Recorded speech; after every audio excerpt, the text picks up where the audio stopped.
What's up, and welcome to the DualSense podcast for episode number 141. I'm one of your co hosts, Jason. I'm joined once again by your fellow co host, Travis. He's calling himself today 45, as in Colt 45, or as in the 45th president, perhaps. I'm not sure. And Travis, it's good to have you back. You know, how does it how's it feel to co-host your own show again after like a month off? I'm 45. I'm back like Michael Jordan, bitch. Okay, that makes sense now. It's a comeback, huh? Yeah. Don't call it Good. a comeback. I've been here for years. Good, good. Well, it's nice of you to join us this week, and I know people will be glad to have you back. You bring a certain touch to the show. You know, you bring a comedic touch. Of course, Mhm. and you Super you cut, professional. yeah, you cut through my I don't know, my boringness, I guess. Am I boring? I don't know. I think I cut through your academicness. Ah, okay. That's fair. I'm Yeah. like, yeah. I'm like Walter White and you're like Jesse Pinkman. Thank you. Yeah. Please let people die around me choking. Yeah, Um, that's good though, because you'd hit a guy with a minivan to save me. I can live with that. I would. And I mean, I would. Truly. No doubt about that. Yeah. I would shoot a Uh, man in the face for you. So call it even. there's certainly no doubt about that. Uh, You almost shot somebody in the face for me at the movie theater the other night. yep. Shouldn't say that. That's not. I'm joking, of course, but he lost his temper a little bit. We had some people trying to steal our seats, and Uh-huh. I gave him the good 5 Mississippi, and that was enough for Travis. Then he went a little nuclear on him.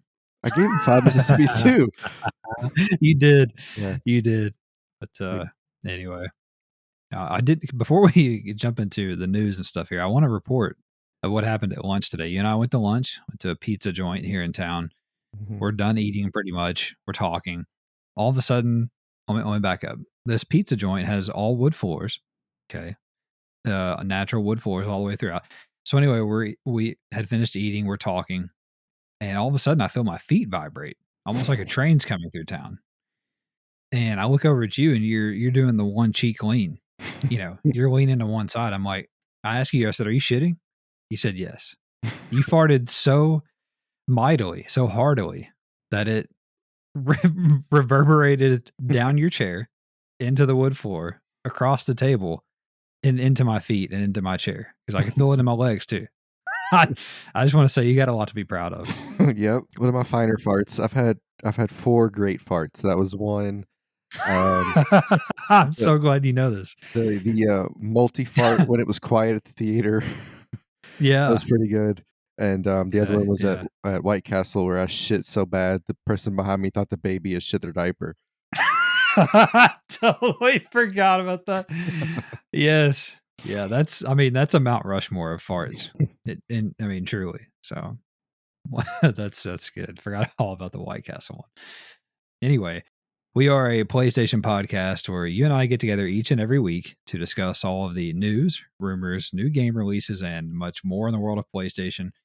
We do it all in under 90 minutes, and we post new episodes on Mondays on all of the usual podcast services, as well as YouTube, where we share gameplay videos as well and some clips. And I want you to know that I've been saving up a lot of Battlefield clips for like a 15-minute like highlight reel here before too long. But Nice. recently though, I posted some Chia, and I think I did, and there was something else in between there. What did I post? I can't remember, but I have some Anno 1800 queued up for the YouTube as well. It's a city builder that I'll talk about later. Anyway, you can also find us on social media. We're on Twitter, where we go by at the DualSense Pod, as well as our Instagram and Facebook pages. There's also a blog that you can find us on. It's called the DualSensePodcast.wordpress.com. We post the new episodes there every week as well. You can also get our bios and our pictures there in the show notes each week. So please hit us up and chat PlayStation. And I caused not a stir, but I had a pretty lengthy, good, days long discussion on the Twitter feed this week, Travis, about PSVR2, which we are about to touch on in the news here. So let's jump right in, starting with number one. It was another doom and gloom news cycle for PlayStation VR2 this week after Bloomberg reported that, according to research firm IDC, Sony has sold approximately 270,000 units of the headset in its first month on the market. IDC's vice president, went further and said, quote, I suspect a price cut on the PSVR2 will be needed to avoid a complete disaster of their new product, end quote. Bloomberg claimed earlier in the year that Sony was previously expecting to ship 2 million PSVR2 units during its launch quarter, a projection that they later reported was halved by Sony before finally being cut to a forecast of 1.5 million units sold between April of 2023 and the end of March of next year. Sony denied all such claims at the time and has yet to publicly release any forecast or sales data for the PSVR2. On the contrary, though, to Bloomberg's reporting, Sony's chief financial officer, Hiroki Totoki, has recently said that he believed the new headset has a quote unquote good chance of outselling the first PSVR, which last reported 5 million units sold at the end of 2019. If you do the simple extrapolation, Travis, you'll find that if PSVR 2 sold 270,000 units each month for the next 12 months, Sony would more than double their forecast of 1.5 million units sold for the upcoming fiscal year to about 3.2 million. Of course, the headset will be hard pressed to sell anywhere near 270,000 units per month moving forward, but even if it does half of that number on average per month, Sony is on track to hit their target for the fiscal year. Okay, so what do you make of the news cycle this week? I mean, it was pretty heavily doom and gloom for the PSVR 2, but what do you make of any of this? It's interesting that it's doom and gloom from the media, but Sony doesn't seem to have any input. You'd think they would have something to say. I don't know, because it kind of goes, is Bloomberg making it up or is Sony deflecting? I don't know. I would assume it's somewhere in the middle. But like you said, though, if they were projected to sell 2 million in the launch quarter and they dropped it down to 1 million and they've sold Yeah, a quarter of that, so it's like, you know, how long is the launch quarter? Just 4 months? should be three. Should 3 be three. So months? I'm assuming they're thinking, February to March, March to April, April to May, right? Yeah. Is what they would consider that. But obviously, there's a bleed over there between that and the fiscal year, the next fiscal year, because it starts in April. But anyway, Yeah, continue. I would say they wouldn't hit 1 million by the end of that quarter. I think that's fair to say. No, But if you're looking at 1 million for the first 12 months, I think that's definitely feasible because the new product's going to have your big bulk. It will trend downward until we get to the holidays, and then you would assume there'll be a jump. So, hmm and if this idea of doing a price cut is on the table, even if it's just a sale during Black Friday week or sometime in December, it could boost the numbers up to clip the million number. hmm I think they could get close to the 1.5 million, but I don't really know. I just don't see a lot. How do I put this? I don't see a lot. Like when the PS5 was coming out, it was in the ether a lot more. I just don't feel like this is for some reason. yeah, I don't see ads. I don't hear people talk about it. I don't really see it on Reddit. Like it's just, unless you specifically go look for it. So I think it'll be hard for them to hit. They're not gonna hit the quarter number. That's not even a yeah. question. I don't know. I don't know. I need to know why they thought they would get the numbers they got. I would like to see all of that, and I would like to see what their monthly projections are. Will they? I don't know if they'll ever comment on it. Will they? No, and to be fair, Sony has never done anything but deny any of those so-called projections that Right. Bloomberg reported on originally. They denied all of them. They said that even the 1.5 million units for the fiscal year is not true. So, and they've never told us any forecast for that. So we won't know anything probably about the headset until after the first quarter of, well, no, we'll probably know something in April from this fourth quarter of the current fiscal year. So we'll know basically what they've done through this month of March is what we'll know. Probably towards the end of April that we'll see the financial documents on that, and if it's around 270,000 units, then we'll know if this source is correct or not. But they're taking an educated guess, it seems like, at this point, in terms of the 270,000 number. So we've talked about before on the show about how VR is niche. I mean, it's a niche product. It's not necessarily a mainstream thing outside of like Quest 2 for whatever reason. And so I'm not surprised that this isn't selling, and nobody should be, that this isn't selling millions, like PS5. It was never going to in the launch month. And I think that it's a weird, kind of a weird take, to be honest, to sit here and do the math and say, oh, well, the only data, if you even want to call it that, because we don't have confirmation, but if you want to say the only data that we have right now is that they've sold 270,000 units in 30 days. And that means that Sony needs a price cut and that it's doomed to fail and that it's not going to sell it well at all. Like, I just don't know how you can take that one piece of potential data. We don't even know that it's confirmed, and then extrapolate that out, because I did the basic, Occam's razor simple extrapolation of just dollars to donuts, and it came out to 3.2 million. Now, like I said, it's in the write up, it's not going to sell 270,000 units a month. It's just not, it's like you said, it's going to drop down pretty significantly, probably get a holiday bump. But my point is, I guess my larger point on Twitter is that even if they sell 100,000 a month, they're still on pace to hit their 1.5 million units by the end of next March. So they're going to hit their forecast, it would seem, at this moment. But also, like you said, it's a forecast we don't know is real. So maybe their Correct. We don't forecast know. is 800,000. Well, if that's the case, then they're fine. Right. They're doing great. Right. Right. Also, if they let's assume that both 270,000 is correct and 1.5 million units for the fiscal year is correct.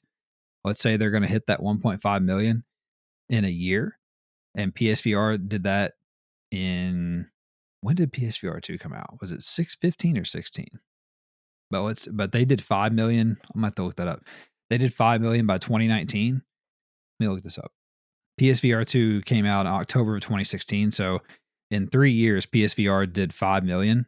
So you're on pace to do that in the same time frame, essentially.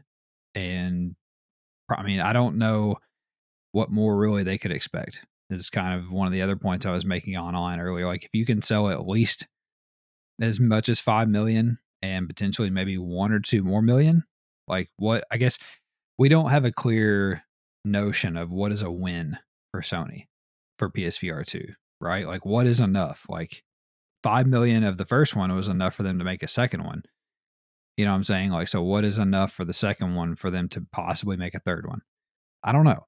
I'm just saying, overall, it's weird to sit here and write the obituary for PlayStation VR2 after 30 days on the market, and a number that, if you do a simple extrapolation, exceeds their forecast, alleged forecast for the year, by double. You know what I'm saying? So it's just weird. I don't know. I get the sentiment in that. I think people are maybe a little upset because we haven't heard anything else really about games for the rest of the year outside of a couple, like the Firewall Ultra game, which looks fucking dope. Like, there was one other one that was coming from a third party, but so I get that. And yes, all of those things that we've talked about on the show are true. They have to support it with games. There has to be big system selling games. Does PSVR 2 have a system seller at this point? I would say no. Horizon, not a system seller in my opinion. The tech itself, I think, is very good. There's very good games to play on it, but nothing that can't be played elsewhere. Will Firewall Ultra be that game? I don't know. Time will tell on that. But PlayStation Studios, as we've talked about on the show, has to support this thing, and that will ultimately decide the fate of it. And but circling back to wrap it up, I just think it's too soon to sit here and say, oh my God, 270,000, they got to have a price cut. Like, I think that's a weird take.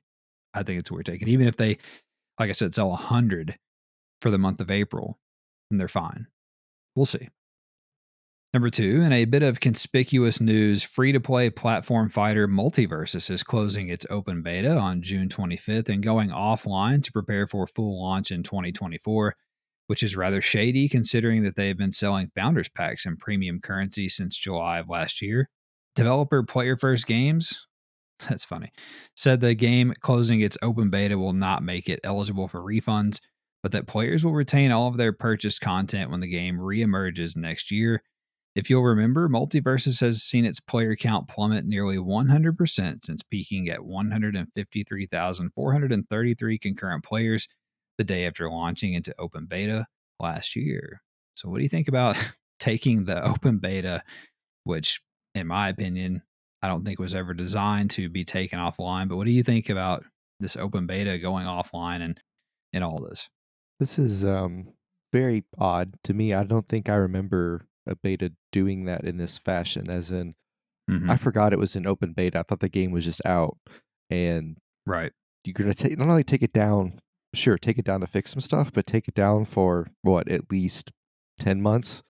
That's Yeah. that's pretty Yeah. ridiculous. And to sell, like, there's a part of me that's like, they put the beta out, they sold all these founders packs. It's not eligible for a refund. It almost sounds like it'll never come back. Like, I question if it's dead at this point, especially with the concurrent player count dropping. And it's an interesting question because we enjoyed playing the beta at first, and we were excited about all the new characters coming in. And then I remember at a certain point, it was like the characters just kind of stopped, and then Yeah. we didn't play it anymore, and then nobody played it anymore. And like, it was a fun brawler with all these different things you could do. So I'm not sure what ended it or why it didn't.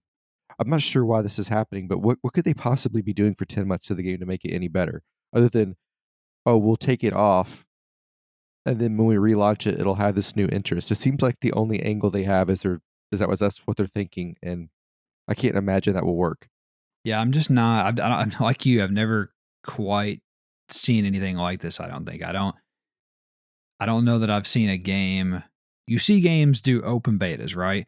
But usually when these games do open betas, like Call of Duty or whatever, to your point, it's more like, okay, it's off for a month and then it's launching, and we know that.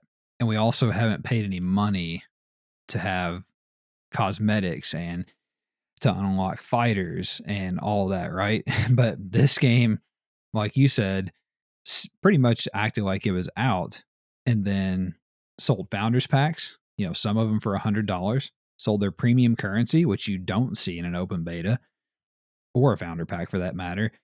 And now they're mysteriously going offline, and all they've told us is early 2024 at this point. And I just think it reads to me, combined with the player counts, a lot like you said, our game is dead and we need to get it out of the zeitgeist, get it away from the public, do some stuff to it, come back next year and try to have this new pop of like, oh, we're back, it's out, it's full launch, it's bigger, better, more fighters, yada yada yada. So I feel like they're trying to save it. I think this is a campaign to save it. I think that much is obvious. I also think it's shitty that they've essentially done this workaround to where the whole game is not coming offline. They're just taking the online functionality offline. So me and you could go download MultiVersus right now and you can come over, we can play a local match. And, we can have all of our cosmetics on our characters in our local match or whatever. But that we know, you and I played it. Well, that's not the spirit of the game, right? Like it's an online brawler. That's first and foremost. And that seems pretty shady to me. Seems pretty shitty to me. I don't agree with that move at all. And it's going to be interesting to see if they can recover, period, when they come back next year. Number three, industry sales analyst Matt Piscatella, who has left NPD Group and joined a company called Circana, reported February sales data this week for the video game industry. Consumer spending across the board totaled $4.6 billion, which is up 6% year over year, with hardware sales up a whopping 68% compared to a year ago. Piscatella is still no longer providing platform specific sales data, but the best selling game for the month of February was none other than Hogwarts Legacy. The Last of Us Part 1 was 6th, God of War Ragnarok was 11th, and The Last of Us Part 2 was 18th on the overall seller list. On the hardware front, PS5 was the best selling piece of tech in both units and dollar sales for the month as it continues its upward trajectory following remedied supply chain issues. It was also the best February in terms of sales that a PlayStation console has had in 18 years, topping the PS2 sales for February of 2005. What do you think? Yeah, the hardware sells up 70% almost is kind of, that's fascinating to me. I just would not have guessed that, especially a year after the launch of everything.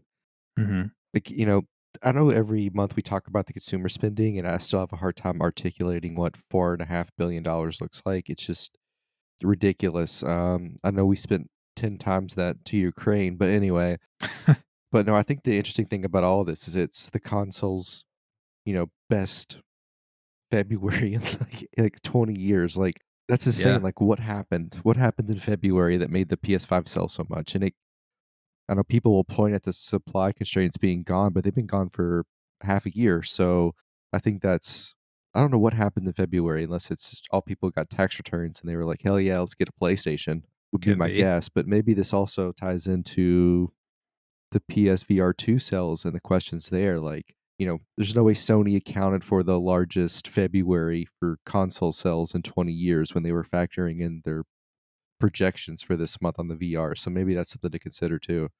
It's a pretty astounding performance. Just talking specifically about Hogwarts Legacy, it's a pretty astounding performance that it's gotten off to. We had talked weeks back about how it sold, whatever it was, like 10 million units in like a week or some shit like that, and just an outrageous Right. number. So big month for It that. does make And sense though, because think about how important Harry Popper. Harry that's the Popper, it could be that's Harry the drug Popper. addict one. It's like Yeah, people love Harry Potter, and you get to play in the environment. It makes sense. So it's like imagine if they had made like the inverse of The Last of Us, right? It's a huge TV show, right? You can play in the environment. It makes sense to like if you can create the correct environment in the game, it will sell well. Which it's inherently difficult, obviously, but just the idea, like if like why do you think Arkham Knight was so much fun? Like it's because it's this yeah, thing we know and we really like. So I don't know. It just makes a lot of sense to me. They should try to do that more. yeah. I would agree, and I think sometimes you just got to give the people what they want. You know, like you were touching on, PS5 is just at a fucking blistering pace. It's unbelievable. So we'll have to see what shapes up towards the second half of the year. Is what I'm really curious to see. Number four, PlayStation revealed April's lineup for PlayStation Plus Essential tier games this week. And for the first time, I believe, we are getting 3 PlayStation 5 titles, Travis. This month's editions will be available on April 4th and include post apocalyptic first person building and raiding co op game. It's a mouthful, Meet Your Maker, which is launching day one on the service for PS4 and PS5. It's from the folks who did Dead by Daylight. It's very popular. It also revealed the first 3 months of post launch content coming to Meet Your Maker, culminating in a major update in June. Also included for the month on the Essential tier is PS5 launch game Sackboy: A Big Adventure, which will also be available on PS4. And finally, there's hand drawn side scrolling RPG Tales of Iron, which features Doug Cockle, the Hmm. voice of Geralt of Rivia from The Witcher and Travis's favorite. Hmm. And it will be available for PS4 and PS5 as well. What do you think about the month? Big Doug Cockle guy. Big Doug Cockle fan. Big Doug Cockle energy. Yeah. Have no idea what Meet Your Maker is. Love the name though. I'll watch some video on that and see what that's about. Sackboy is what I call the Door Dashers at work, and I'm not sure what Tales of Iron isn't for me, but I think Sackboy's pretty good. That's a pretty good pull for that. Yeah, I want to say it's a good month. It's hard to say because we know nothing about Meet Your Maker. Obviously, it's not a game that's been out anymore, but Sackboy is a cool game. It's got co op. It's one that I've been wanting to try, but not wanted to pay money for. So that worked out. Also, Tales of Iron is supposed to be pretty good. A little side scrolling RPG, but I've heard it's kind of difficult. Like, I don't think it's Dark Souls hard, but I've heard it's It's hard Doug Cockle nonetheless. hard. It's Doug. That's so good. Yeah, Hmm. that's correct. And we'll have to check out Meet Your Maker. That sounds interesting because, from my understanding, you can do it's 2 player co op. So like me and you can join up and we can go raid other people's shit. Hmm. So that sounds kind of Yeah. neat. But we'll see. It seems like a good month. The jury's out. Number five, Travis. We also have a bunch of news nuggets as well. Feel free to jump in here wherever you please. You might fart and make a ripple in here somewhere. First nugget, Square Enix announced that Final Fantasy XIV Online, a Realm Reborn Stormblood expansion, is free from now until May the 8th for owners of the Final Fantasy XIV Online Starter Edition. Website Video Games Chronicle reported that E3 is on the verge of collapsing yet again as Oh, Ubisoft. it is. Yeah, and it did collapse, as a matter of fact, as Ubisoft announced this week that they will no longer attend, opting to host their own Ubisoft Forward event instead on June 12th. Later in the week, Sega and Tencent confirmed that they were dropping out of the conference as well. Jesus. And as Travis said, in fact, E3, the Electronic Software Association, and the event organizer, Reed Pop, did announce that E3 has been canceled this year and most likely for all of time. So I can't Yeah, imagine that it comes back. I'm sad in a way. Yeah. Remember G4? I feel like E3 would be on G4. We'd watch little things. They'd report Yeah. on it. We'd have Adam up there talking about whatever. They do a live X play or whatever. Like Yeah. it was all a lot of fun, and now it's all gone. I would, Yeah. maybe Doug Cockle can do an event. I bet he'd draw a lot of attention. Yeah, I would say so. It, We call it "Put Your Cockle in Me." Play with my cockle. call it the Big Cockle Convention. Mm, Like you said, it's the end of an era.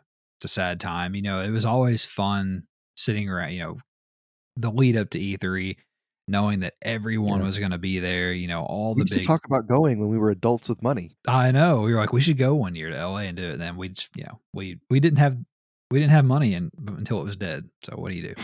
But, that's the way it goes, I guess. And, so it's a sad time. There's still, we still have Summer Game Fest, Keeley's thing, and, Ubisoft Forward and all this, EA Play and all this Mm, shit like that. PlayStation will do a showcase, but there's just something about it that's not quite the same as when everything is crammed into like 1 week, yeah. and you would have multiple showcases in one day. Like I remember when they would be like, oh shit, Ubisoft's things at 2 o'clock. Oh shit, PlayStation's things at 5 o'clock. Oh shit, EA's thing is at 8 o'clock. And you're like, holy fuck, that's a whole day of just video game announcements. Like it's not necessarily like that anymore. All these people try to get out of each other's way and stuff like that. So anyway, RIP. Yeah, and shit gets leaked by the Taiwanese government. Yeah, and then yeah, that's a good point too. Like half the shit is leaked before we ever see it. And yeah. Next nugget, another AAA studio has been founded by former Playground Games staff. The new developer is called Lighthouse Games, and it's led by Playground Games, which is responsible for the Forza series co-founder Gavin Rayburn. I wanna say that Lighthouse Games is a great name. Oh, you like that one? Okay. I do enjoy that. I can see it when I load the game up. That's fair. Also, the first gameplay screenshots leaked this week from Ubisoft Massive's Avatar Frontiers of Pandora game. And the leaker says that they'll be posting gameplay soon as well. And we did not get gameplay this week, but we did get actual gameplay details this week, courtesy of the same leaker. It was reported by Insider Gaming, and it's got all kinds of details about gameplay styles and some story beats. I won't share it here in case you want to avoid spoilers, but that's out there if you're interested. Also, Ben Prendergast. That's a hard one to say for some reason. The actor who plays Tyr in God of War implied at a PAX East panel last weekend that another God of War game is coming, saying, quote, and I'll say this, it isn't the last you've seen of Tyr, end quote. That's interesting, considering that we are, or at least I'm of the mind that Santa Monica has moved on to a sci-fi game. But they could be, like we've talked about, they could be making two. Could have a sci-fi game and a God of War game. Maybe Works. he's in the TV show. Oh, that's fair. That's a good point too. He could just be referring to that. That's fair. Also, Dead Cells appears to be in line for a native PS5 version after an ESRB rated Dead Cells, or I'm sorry, after the ESRB rated Dead Cells returned to Castlevania for console. Prominent video game writer Chris Avalon, I have no idea if I'm saying his name right. He's the writer, or one of the writers, on Jedi Fallen Order and Dying Light 2. He settled a libel lawsuit against two women who had publicly accused him of sexual misconduct. Avalon claims he has been awarded a seven-figure payment after the two women admitted their allegations were not true and that neither were ever abused by Avalon. So, just a lesson in innocent until proven guilty, I would say. Also, Sony has discounted the PS5 God of War Ragnarok bundle by $50 until April the 15th if you're still not on Team PS5. Japan's competition regulator approved the Microsoft Activision merger this week, saying that the deal, quote, would not substantially restrain competition, end quote. See how easy that was? Right. That's another domino to fall. Along those lines, 10 more members of the United States Congress, in addition to Senator Maria Cantwell, which I spoke about last week, have accused Sony of engaging in anti competitive behavior in Japan at Xbox's expense. Conspicuously, though, eight of the now 11 legislators hail from Washington State, the home of Microsoft. So they're doing their job, I guess, but it is conspicuous that most of them are coming from their state. So Yeah, that's American politics, and shouldn't they be mhm, worried about other shit? correct. Yeah, let's worry about people having clean water to drink and fucking train derailment every day and school shooting every other day and shit. Anyway, EA BioWare has brought back Dragon Age series veteran Mark Dara, I have no idea, to help get Dragon Age Dreadwolf over the finish line. And they've also pulled in the Mass Effect team to help give it a little bit of a push as well. Good So God. pulling out all the stops to get this game done. They're gonna call fucking Don Reddy in a minute. VGC's Andy Robinson reported this week that Konami's Metal Gear Solid 3 Snake Eater remake has been internally pushed to 2024, and that he is still hearing talk of other Metal Gear Solid re-releases of some kind. Finally, he added that E3 was the marketing window that he has been hearing about for these pre-releases and for Snake Eater. So very excited about this. Can't Can wait I to hear more. I just wanna say, Uh-huh. can we just enjoy the Metal Gear 3 remake? Like, why do we have to be like, "There's more, there's more, there's more," and then we just enjoy what we have, but Yeah, more will come. Let's just enjoy it. Like, yeah. stop with all the other shit. Listen, I just want to maintain that we should be talking about a Metal Gear Solid 1 remake. Okay. Not 3, not 2, not 4, not 5. Starting to sound like LeBron James. Number 1, motherfuckers. That's how this works. Anyway, next nugget. The Last of Us Part 1 had a rocky launch this week on PC as the port was riddled with bugs and poor performance. It currently has quote unquote mostly negative reviews on Steam, but developer Naughty Dog has said they're prioritizing updates for the game. In fact, later in the week, the studio did release a performance patch to address many of the issues. Naughty Dog also revealed this week that they will continue developing for both PS5 and PC moving forward, all but confirming that Factions, or whatever it's called, will come to PC and possibly on day one. Although it still remains to be seen if it is coming to PS4, as has been rumored. Let's hope not. The recently released Resident Evil 4 remake had the series' second best launch ever, selling 3 million copies in just 2 days. CD Projekt Red said that they will reveal details of Cyberpunk 2077's Phantom Liberty expansion in June, likely at Summer Game Fest. I almost said Phantom Pain. That's the Metal Gear Solid game. John Cena is being added as a playable golfer in PGA Tour 2K23 on April the 7th, which is the same day that EA releases their golf game. So they're going to fight fire with John Cena. That was their response. Yes. I'm not a golfer. Like Arnold Yeah, Palmer or some old guy, correct. John fucking Cena. Mm-hmm. Also, Disney Dreamlight Valley will get its next major update on April the 5th. It is a Lion King themed update. Wanted to be John Cena. Yeah. I wish John Cena just comes to everything now. Yeah, he's the fucking cranberry of juices. Just mixes with everything. Guerrilla Games shared some new footage of Horizon Forbidden West Burning Shores this week, featuring a new rideable robot called John Cena. No, I'm kidding. It's the Water Wing, which can both fly and dive deep underwater. And the footage is seriously impressive and it's worth checking out. It looks fucking dope and I can't wait. That's like those Can't wait. things you can ride in Miami. They put on your feet and you shoot, the water shoots out of the bottom. Oh, yeah. Well, like the hose is That's what I attached to your imagine. back or whatever. Yeah. Also, publisher Electronic Arts announced plans to cut 6% of its workforce as part of a restructuring plan. In interviews with the website Games Industry, head of PlayStation Indies Shuhei Yoshida stated that boosting visibility for indie games on digital storefronts is a major part of the battle for those games. He said, quote, "These marketplaces need to be more intelligent to surface games that people like. Each individual gamer has their own taste. Not all games are for everyone. If you can use smart logic to surface and match make these games that appeal to you, that can help to better surface games for each person." End quote. Please, yes, please, can we please get some type of function like this on the PlayStation Store? Because they're just horse shit after horse shit every week. And we need to know. You'd think they could do like a recommended page, like whatever Exactly. Netflix's algorithm is. I mean, if they can do it That's with it. that, they could do it with games. That's it. We just need an algorithm. Next nugget. Website Push Square reported that MLB The Show 23 launched this week without the ability to face scan yourself into the game's primary single player mode, at least on iPhone, as the game's companion app had not been updated properly. Although I did see today that has now been fixed as of Friday, but it took them about 3 days to do so. Also, Crystal Dynamics will add the War Machine cosmetic skin for Iron Man to Marvel's Avengers for free for any player who has obtained a trophy in the game. The developer has now also made almost all unlockable items and cosmetics free to own as the game prepares to be delisted from storefronts. RIP. Recently released open world adventure game Chia has been updated to support 60 frames per second at 1080p on PS5. There was some confusion this week over a couple of potential delays to upcoming Ubisoft games, as a data miner claimed that Assassin's Creed Mirage and The Crew Motorfest have both been delayed.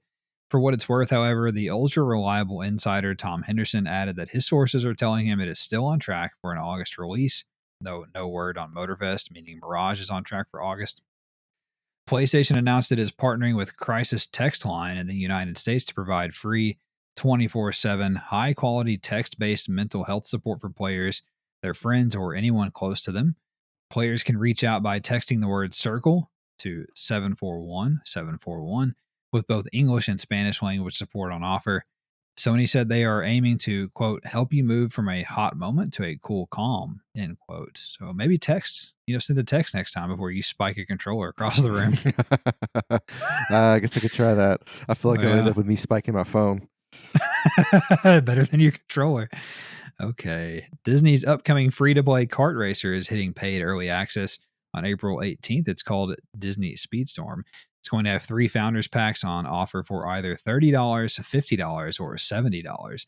They feature a variety of cosmetics, currencies, and unlocks of premium characters. And I was telling you at lunch, I think this looks very cool. Oh, yeah. I've heard from some of the guys at the website that they get to play the beta or something like that, and they said it was very cool, very fun. So keep my eye on that one. Also, a major Dying Light 2 update aims to improve the game's combat system and introduce transmog on April the 20th. What's transmog? It means that you can change the look of your character without changing the stats of the equipment. So if you have a piece of equipment that you like the stats of, but you like the look of another piece of equipment, you can do that. You can look like whatever you want to look like. Also, Final Fantasy 16 will include a performance mode featuring 60 frames per second and a fidelity mode at 4K 30, says producer Naoki Yoshida. The game also went gold this week, so prepare accordingly. And if it lasts longer than 4 hours, don't forget to call your doctor. Gran Turismo 4 cheat codes have recently been discovered, Travis, nearly 20 years after the game's launch on PlayStation 2. I love the idea of somebody just sitting around playing GT4 on their PS2 and oh shit, I found a cheat code. That's what they did exactly. Yeah. Speaking of Gran Turismo, GT7, there it is getting another big update this week, including support for variable refresh rate, 5 new cars, endurance layouts for the Nürburgring, and more events. Does it do anything for you? We got a 120 update finally. That's nice. There you go. The other cars were boring. It's whatever. The other cars they did were more interesting last month. Supercars, right? Or there's a bunch of random stuff. Supercars. It's so stupid. Who cares? Oh. Developer Volition outlined a content-heavy post-launch roadmap for Saints Row this week, with 3 major expansions dropping between May and August. There will also be free content drops along the way and numerous fixes. First up is a combat overhaul dropping alongside an expansion in May. And I'm going to check this out once they get some of this going. Also, dropping 3 expansions between May and August sounds like, oh, okay, we're done with this game, but we said we were going to put out 3 expansions, so here it fucking is. Because that just doesn't happen. Also, upcoming PS5 heist shooter Crime Boss Rockay City released on PC this week, and it opened up with a Metacritic rating of 55, Travis. Nice. I'm not scared. Okay. We'll keep an eye on it. PlayStation Studio Media Molecule released another Made in Dreams game this week within the game itself called A Long Climb Ago. It's an interesting name. It's a side-scrolling platformer puzzle game, if you're interested, if you're one of the 10 people that plays Dreams. Martial arts brawler Sifu released its next major update this week, which adds the Arenas game mode. It adds 45 merciless challenges spread over 5 game modes from survival to time attack. Forspoken is getting a prequel DLC called In Tanta We Trust on May the 26th for PS5. Owners of the digital deluxe version of Forspoken will get it 3 days early. Despite not having an official release date, Square Enix announced this week that players who pre ordered the limited edition physical version of Final Fantasy Pixel Remaster for PS4 will have their credit cards charged on April the 5th. Square has promised that its release date is quote unquote fast approaching. I would hope so if they're taking people's money. Also, free to play MMO Neverwinter received its 25th expansion this week called Minzo Baranzan. What the fuck? That somebody just smacked the keyboard. Yeah, it looks like a Lebanese dish. It does. Also, developer Cellar Door Games confirmed this week that they are still working on a PS4 and PS5 version of Rogue Legacy 2, but still have nothing to offer in terms of a release date. Team Fortress 2 on PS3 was finally taken offline this week after being live for 15 years. It was originally a part of the Orange Box collection from Valve. Game Boy Color side-scroller Shantae is coming to PlayStation soon, as trophies have been discovered on the PSN servers. Genshin Impact's 3.6 Parade of Providence update is dropping on April the 12th. Tram Sim, not Train Sim, Tram Sim Console Edition was announced to be coming to PlayStation on April the 25th, another sim. Also, Crusader Kings 3's Royal Court expansion will be coming to PS5 finally on May the 17th. I'm excited about that. Hey, I saw an ad for that on my home screen yesterday. Oh, yeah? I thought it was an update for the game we used to play. Oh, Chivalry? Yeah. Yeah. I still have that on the PS5. That'll never go. That'll never get deleted. Next nugget, Wacky Gladiator Fighting Sim Gorn finally came to PSVR2 this week after a silent delay in which it just did not launch for a couple of weeks. It's also a free upgrade from PSVR 1 to 2. Crash Team Rumble will hold a closed beta test on PlayStation, from April 20th through April 24th. Website PlayStation Universe reported that the following games received update patches this week: Neverwinter, Metal Hellsinger, Sifu, Smite, Chia, Battlefield 2042, PGA Tour 2K23, Apex Legends, Gran Turismo 7, Wild Hearts, World War Z, Minecraft, Jurassic World Evolution 2, Conan Exiles, Marvel's Avengers, Wolong Fallen Dynasty, Insurgency Sandstorm, The Last of Us on PC, and the PS5 also received a firmware update this week as well, which did some changes to the game library, is my understanding. Also, Deck 13's co-op action RPG Atlas Fallen, which literally just received a release date a month ago, has been delayed now to August the 10th on PS5. The developer also revealed that it will take 25 to 30 hours to 100% the game. It's not bad, but why announce a release date if you're just going to turn around and immediately delay it by 3 months? So weird. Also, Blizzard announced Diablo 4 beta statistics this week. As you might imagine, it's the biggest beta in franchise history, with nearly 62 million hours played. Jesus. Dragon Quest chief producer Ryutaro Ichimura has departed Square Enix. Website Gematsu reported that 2D action roguelite hack and slash game Death or Treat will launch May 5th for PS4 and PS5. High tempo shooter Marfusha will come to PS4 and PS5 on April the 6th. Skullgirl's second encore DLC character Black Dahlia launched this week for PS4. I guess she's split in half. Yeah, you think so? Maybe that's her ultimate ability. Also, military strategy game Nobunaga's Ambition Awakening is coming to PS4 worldwide on July 20th. Shoot 'em up platformer Savant Ascent Anniversary Edition was announced for PS4 and PS5. It is releasing sometime this summer. Atmospheric puzzle platformer D-Exit Eternal Matters will launch for PS4 and PS5 on April the 14th. Rhythm game Kazuna AI Touch the Beat has been delayed to May 25th for PS4 and PSVR, although it's already available for PS5 and PSVR 2. It was a launch game, as a matter of fact.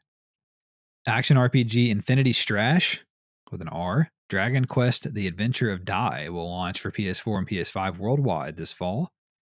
Square Enix will release Live Alive. It's got to be Live Alive, right? Not Live Alive. Live Alive. Yeah. Oh, it could be Live Alive. Who knows?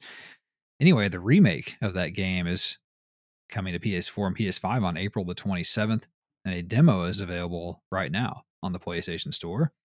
Roguelike game Ed Zero Zombie Uprising will launch for PS5 on July 13th.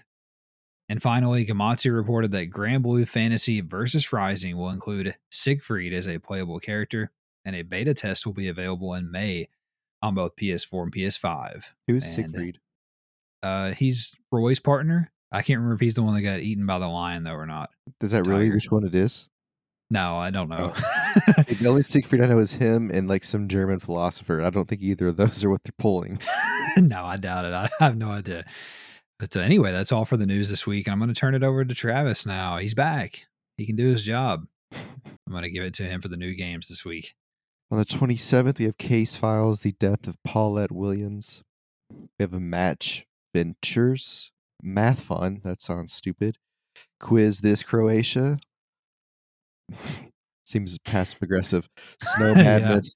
March the 28th, MLB The Show 23. Terrible. Runefall 2 Collector's Edition. Quiz Time. The 29th, we have I Love Finding Critters Collector's Edition. Mountain Racing. Pirates Outlaws, as opposed to, pirate law abiding pirates. Run Bean Galactic. On the 30th, we have Ancora Lost Days. Yeah. Bookie Pets Legends. Clanad. Dashing Orange. Dredge. I love finding more cats. Lunark. Mega Mall Story. Saga of Sins. Succubus. Shout out to old Doug Your wife? Cockle. Oh. Oh. The Last Worker, Wild Park Manager. Sounds interesting. On the Sounds dope, 31st, yeah. we have Blade Assault, Citizen Sleeper, Hot Wheels Rift Rally, and Shakuchi Ninja. Yeah, watch out for that coochie ninja. Sakuchi You know what I'm Ninja. saying? Put my Yeah. Doug Cockle in the Sakuchi Ninja. All right, so a lot of games this week. The biggest one I would say is MLB The Show 23, without a doubt. We also have some other interesting ones like Dredge, which I reviewed for GamingNexus.com. You can check that out. It's a pretty neat little game. Travis's favorite, Succubus. The Last Worker is on PS4, PS5, PSVR, and PSVR2. You can play it flat or in VR, should you choose. Citizen Sleeper is a pretty highly regarded sci-fi story-based, like narrative decision-making RPG type of thing. So if that's for you, check that out. And I'm curious about the Wild Park Manager as well, Travis. It's interesting. Bookie Pets, if you don't pay them back, they'll break your fucking kneecaps. And anyway, that's all for the new games this week. Let's start to wrap the show up here, as we always do, by discussing what we've been playing and anything we're looking forward to. Yeah, we play what we do. Play some Battlefield. The AC-42 seems to be buffed, so I tried that a little bit last night. It was nice. I got a couple of deep kills with it. It's not bad. I unlocked the new SMG, LMG, whatever it is, the RPI 31 or something like that. I enjoy that when I can keep it on people. But other than that, yeah, I did some sniping, ran around with my little gun. Yeah, I had a decent time. The last game we played was awful. I kept dying, and it was just like it was never weapons. It was always I mean, I guess it's always a weapon, but you know what I mean. It wasn't handheld weapons. It was a vehicle. It was a grenade. It was never like I'm getting shot and the guy outshot me. It's just like I'm spawning and then I get strafed by a helicopter. Like that was the entire fucking match. It was really Yeah. really fun. And then I played Gran Turismo 7, and I'm happy to report finally got the platinum. It only took me 70 races instead of 50 for it to trigger. That's pretty cool. But I did a lot of the Samba bus races this week because it was just fun to do the hippie bus race. And it's like I had the 54th fastest time in the world, and I won 0 races. So it's like you literally like the cars are so close because it's all momentum based. They're not very fast. So like any type of mistake, you just get passed by like all of them. And what ends up happening is you'll have, I mean, there was like, don't get me wrong, like every race, when I came to the finish line, I was always close to 3 or 4 other buses. So like there was some nice fun racing coming at the end, but like I mean, I was always a bridesmaid because like, I would lead for 3 or 4 laps, and then on the last lap, the guy in second would decide to be a hero and he would take us both out. and then we would finish fourth or third. And by take us both out, I mean like he would touch me enough to slow us down because those cars have no acceleration. So Mhm. the track you're on has the largest incline, the uphill incline on the game, and there was one race where a guy just sent it and crashed me, and I couldn't get up the hill because I didn't have enough power momentum, so I had to just quit the race. Jesus. But we like I work for them. They've changed the physics a little bit with the last update, and I like the physics. It seems a little bit more natural. So yeah, I think they're still improving it, which is nice. Good. Wonderful. But you're not gonna play that game anymore, right, now that you have the platinum? Who knows? I don't know. I'm just saying. It's still there. Yeah. Okay. Alright. Well, for me, played Chef Life, a restaurant simulator, finished that, wrote up my review for that. I gave it a 7 out of 10, which is for us, it is average at Gaming Nexus. So, you know, it's fine, as you would say, a perfectly fine game. Very detailed implementation of real life recipes. A very impressive part of the game, actually, but it just didn't do enough to kind of hook you in that gameplay loop. The addictiveness, it just didn't keep you pulled in where you just want to keep going. I think is the issue, which you could argue that's an issue with a lot of simulators, but the ones that I've played typically, outside of the firefighting one, which had some other issues technically, other technical issues, I should say, like Police Simulator, I love the gameplay loop of that. Like random shit happens. People have, human teeth in their pocket. Like, you know what I'm saying? Like, Yeah. and there, I don't know what you can do in a chef simulation game, but there's no freedom necessarily when you're cooking on that game. Whereas if you watch like a reality TV cooking show, they're figuring stuff out on the fly. Chef Life's very rigid in that way, Mhm. in terms of you have to follow the recipe exactly or you're gonna fail the recipe type of thing. So whatever, it's an all right game. I would probably pick it up on a sale if you're interested. The other thing that I've been playing is Anno 1800, which is a city builder that takes place in 1800, in the 1800s, I should say, from Ubisoft. It's made its way over to console on a PS5. It's I had a rough start. I had to restart the game at the very beginning. The game broke. I don't know if it was intentional or not, but it did anyway. I restarted it. Now that I've started figuring things out, it is very addictive. It's got the opposite of Chef Life in that the gameplay loop is very addictive for that. It would, of course, I love games like that, like City Skylines and Anno and Surviving Mars and shit like that. So that's right up my alley. It's in my wheelhouse, and I'm enjoying it so far. So Do we'll you see. do you get to develop stuff like the Industrial Revolution, or is it just you have Yes, okay. correct. That's correct. Yeah. So you could just So have a smog city. correct. Cool. I'm Yes, and just that thinking is about how to break the game. yes, that is a thing. Pollution is an issue. All the things. Yeah, I when I started upgrading farmers' residents to like workers' houses, like proper houses. I had to build a fire department because the houses started catching on fire. Um, Cool. yeah, stuff like that. Do So you I'm reviewing it as well can for you put Gaming Nexus. children in the factories? I don't know about that one yet. I'm gonna say no, That's but unfortunate. It's supposed to be realistic. yeah, yeah, I know it's supposed to be a sim, right? Mhm. So anyway, the last thing that I've been playing is you and I played some Battlefield 2042 this week. The first night we played, did we play 2 nights? We did. The first night we played, I had a rough night. But then you and I played last night, I think, and I had a much better night. I started sniping instead of like trying to submachine gun everyone. Instead So of I playing started the using, game, yeah. yeah. So yeah, I was camping and sniping and marksman rifling people, and that was pretty fun. So Yeah. I had a much better night. But that's it. And I've got some more Anno 1800 in front of me. Got to finish that up for my review. Got some other review games around the corner as well.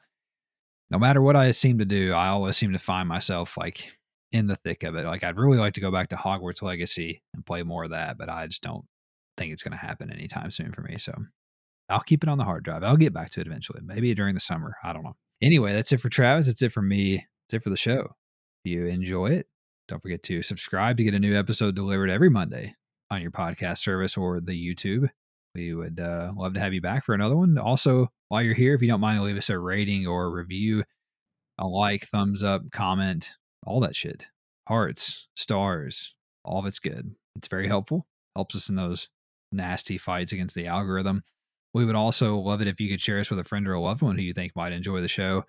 Don't forget to find us on social media, Twitter at the DualSense Pod, Instagram, Facebook.